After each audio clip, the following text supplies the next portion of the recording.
Welcome to Techno English. In this video, we will talk about how a power plant works.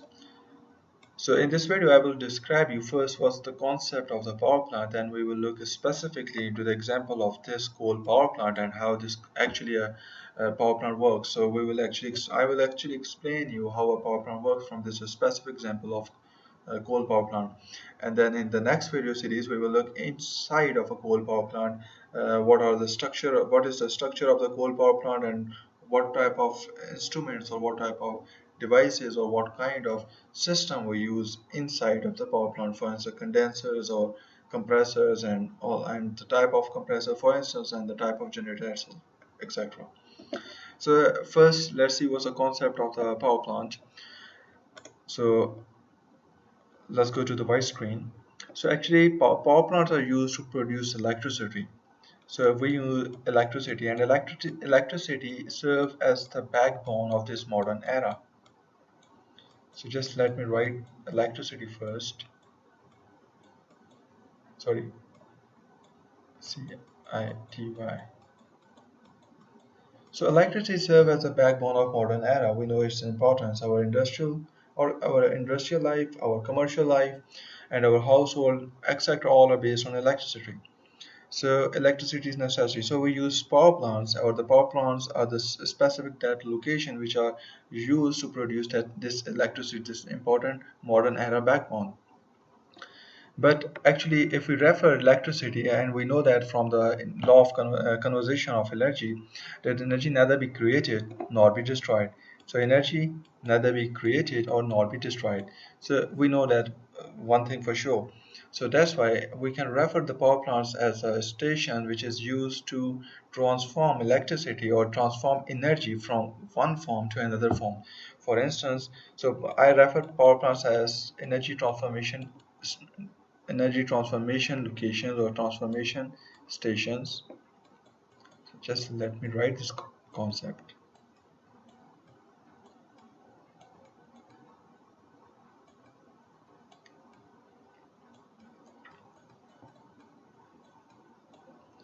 So power plants are energy transformation stations. For instance, they are used to transform one kind of energy into the second kind of energy. For instance, we have gravitational potential energy.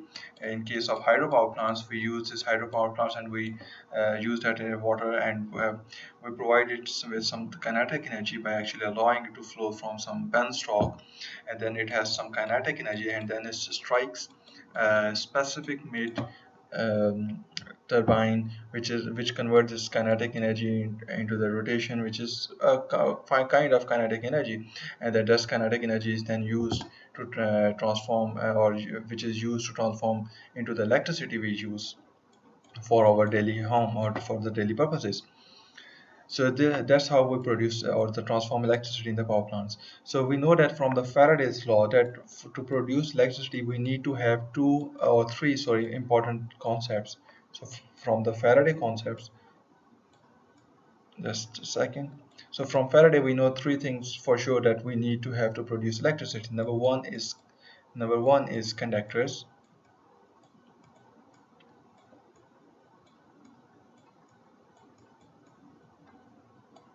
and number second is field.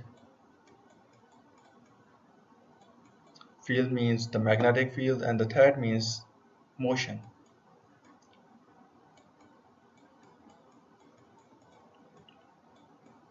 So if we have some bare conductors and we have some magnetic field around that conductor, so if by any method, if we bring some variation between these two, we have some motion between conductor or the field, we can produce electricity. So that's the concept of the Faraday. I'm actually combining the first law and the second law. So we have to produce electricity in simple words. So I need to have the motion. That's why I install the whole power plant, which and I burn the coal, for instance, or I use thermal power or any kind of thermal power plant, or even the nuclear power plant or the hydro power plant.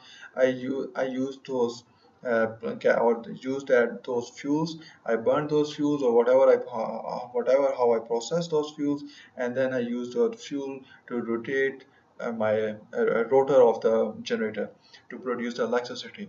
So that's the main concept, because we do have conductors in our rotor, on the rotor winding as well as stator windings. We do have a field on either on rotor or the stator in case of actually the big power plants. So we do have the field windings on the rotor itself.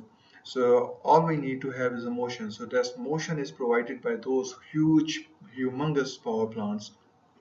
So that's the pure concept how a power plant works. So main purpose of the power plant is to provide the motion to the rotor of the generator. We do have already conductor and we do already have field. And actually we refer power plants as the energy producing plants. Actually these are not energy producing though, these are energy transformation stations.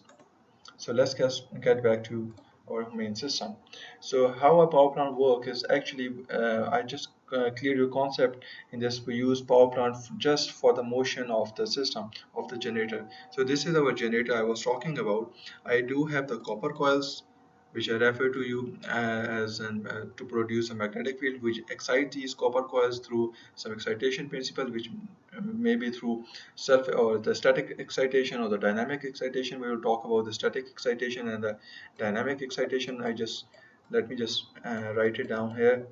These are the two important concepts. I worked on static. I have experience on static as well as the dynamic excitation of the system. I worked on General Electric and Siemens technologies as well as some Hurban and some other technologies as well. So I know these concepts clear.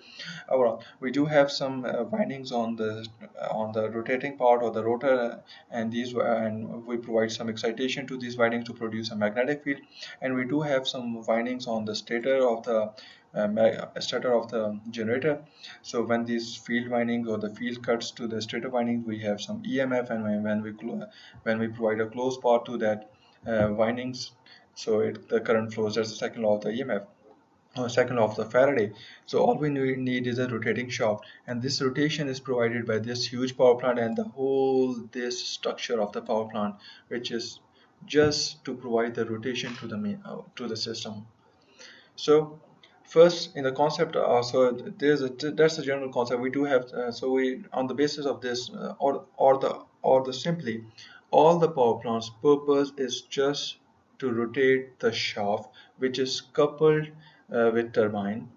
So and the turbine is actually moved through various processes. Number one is, for instance, conventional energy resources, which conventional energy resources has, for instance, coal.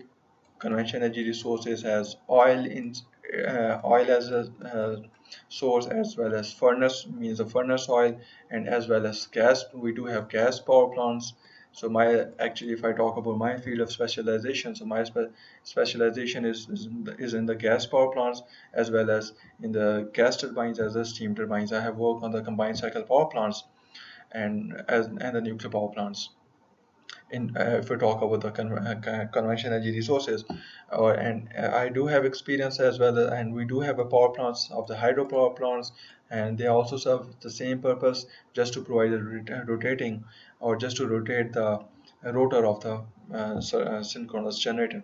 Same is the case for the wind turbines, but the main thing, the difference between the wind and these power plants is this or the wind power plants work on the wind gust, and that's actually the natural phenomenon. So that's why their running cost is nearly negligible. So let's discuss this plant or these systems. So first we fed the fuel inside of the combustion chamber. So I have referred this as a boiler. I actually just we have two types of boilers. One is the and fire tube boiler. One is the fire tube boiler, second the water tube boilers. So what I do is I put my fuel inside of this combustion chamber, and then I burn it. Then I burn it, then I have some water flowing through these specific pipes, which is inside of the chamber, inside of the burning or the furnace, or inside of this combustion chamber.